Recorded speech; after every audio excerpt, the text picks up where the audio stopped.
अस्सलाम वालेकुम बेटे, यूनिट नंबर 1 है और एक्सरसाइज हमने लास्ट टाइम 1.4 की थी। आज जो है हम कुछ डेफिनेशंस के बारे में पढ़ेंगे और फिर एक्सरसाइज 1.5 स्टार्ट करेंगे। स्टार्ट करते हैं बेटे। सबसे पहले है प्रोपोर्शन। प्रोपोर्शन किसको कहते हैं? जब टू रेशियोज को हम इक्वल कर दें, ठीक है, तो वो स्टेटमेंट हमारी प्रोपोर्शन की बन जाती है। ठीक है, यही डेफिनेशन है। क्या? जब टू रेशियोज को हम इक्वल कर दें, ठीक है, जब टू रेशियोज को हम इक्वल टू कर दें तो वो हमारी स्टेटमेंट जो है वो प्रोपोर्शन की बन जाएगी। और यही डेफिनेशन है, the equality of two ratios is known as proportion.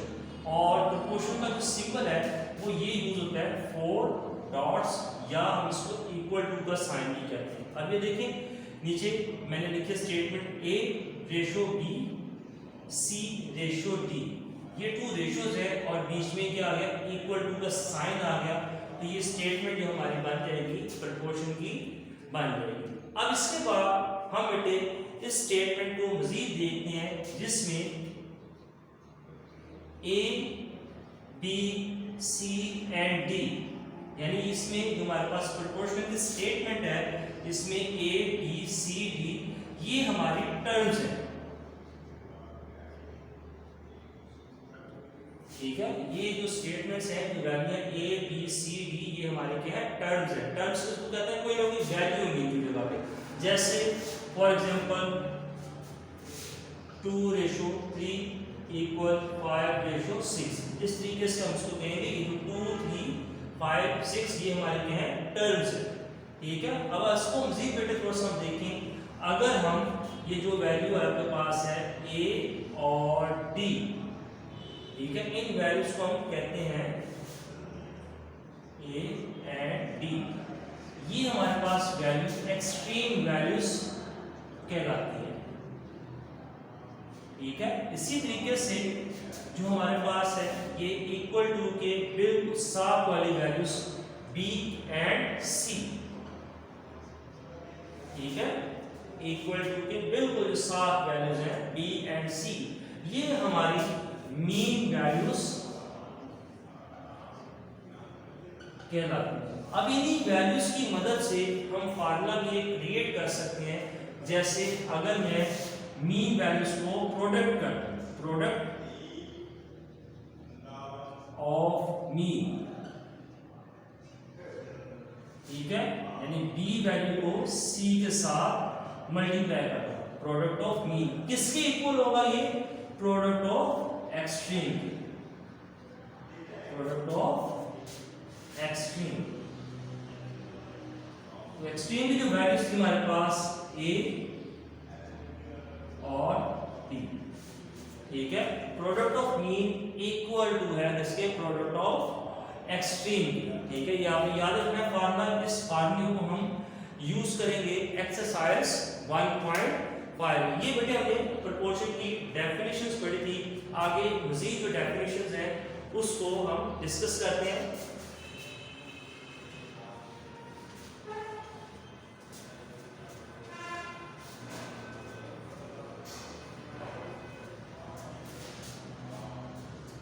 इसके बाद बेटे हमारी डेफिनेशन आ रही है डायरेक्ट प्रोपोर्शन।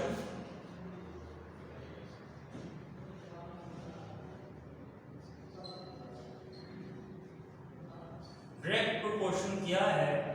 ये टू क्वांटिटीज के दरमियान में ऐसा रिलेशन है, अगर एक क्वांटिटी इंक्रीज हो रही है तो दूसरी क्वांटिटी भी क्या होगी?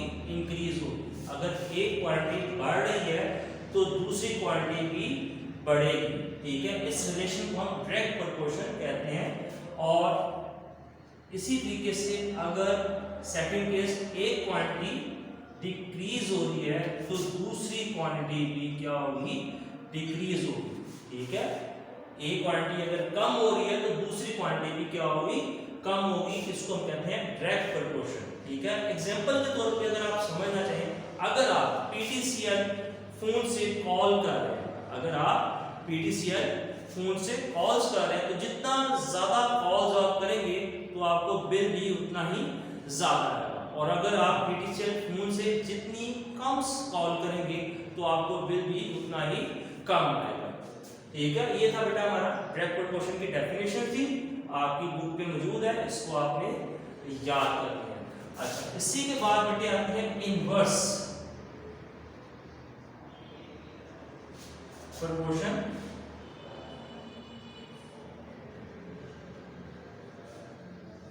इनवर्स प्रोपोर्शन क्या है? ये टू क्वांटिटीज के दरमियान में ऐसा रिलेशन को शो करता है, अगर एक क्वांटिटी इंक्रीज हो रही है तो दूसरी क्वांटिटी डिक्रीज हो रही है, यानी कि दो क्वांटिटीज के दरमियान में उलट रिलेशन है। अगर एक क्वांटिटी बढ़ रही है तो दूसरी क्या होगी? कम होगी। या हम इसको सेकंड केस में ऐसे भी कह सकते हैं, अगर एक फर्स्ट क्वांटिटी डिक्रीज हो रही है तो सेकंड क्वांटिटी इंक्रीज होगी। ठीक है, अगर एक क्वांटिटी क्या हो रही है? कम हो रही है, तो दूसरी क्वांटिटी क्या होगी? बढ़ेगी। इस तरह के रिलेशन को हम इनवर्स प्रोपोर्शन का नाम देंगे। इसकी हम अगर हम एग्जांपल देखना चाहें, मार्केट में जब आप जाते हैं कोई चीज परचेज करने, तो अगर प्राइस कम होगी, प्राइस क्या होगी? कम होगी, तो आप उस चीज को ज्यादा क्वांटिटी में खरीदेंगे।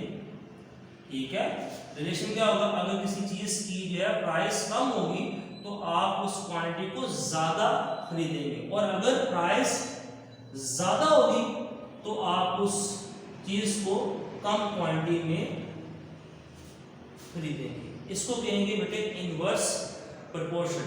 ठीक हो गया। इसके बाद बेटे आती है हमारे पास डेफिनेशन जो है कंपाउंड प्रोपोर्शन की है। कंपाउंड प्रोपोर्शन क्या है?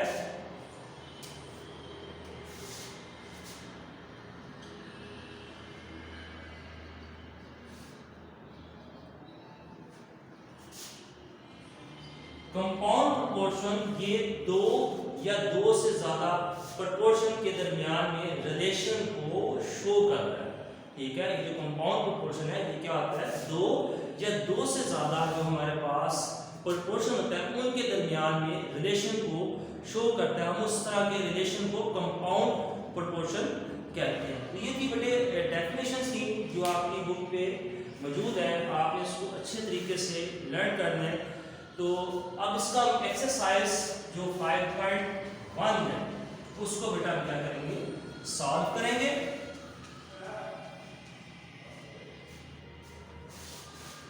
एक्सरसाइज 1.5 क्वेश्चन नंबर बेटा 1 है।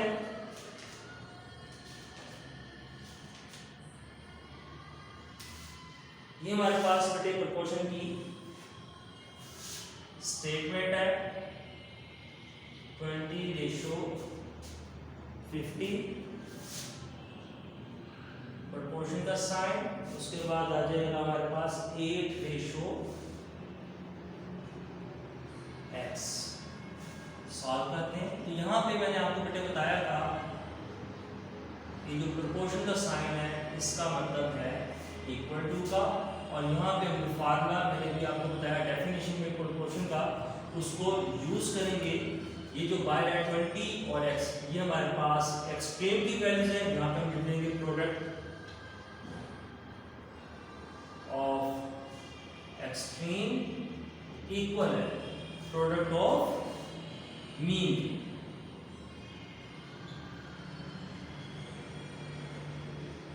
ठीक है, इक्वल टू के साथ वाली वैल्यूज है ये मीन की वैल्यूज है।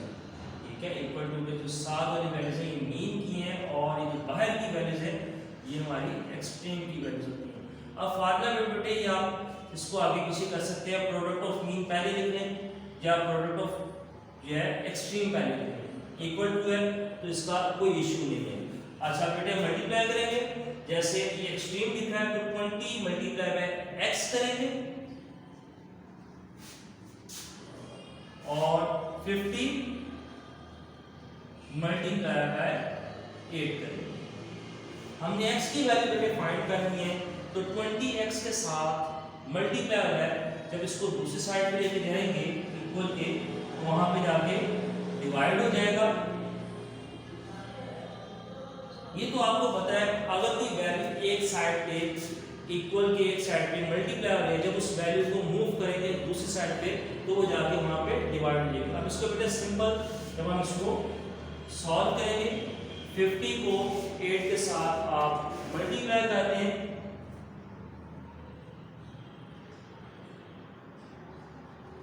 तो ये आ जाएगा हमारे पास 400 और नीचे आ जाएगा 20। कटिंग कर दें, 0 0 से कट हो गया, बाकी कट करेंगे तो आ जाएगा हमारे पास x का आंसर 20।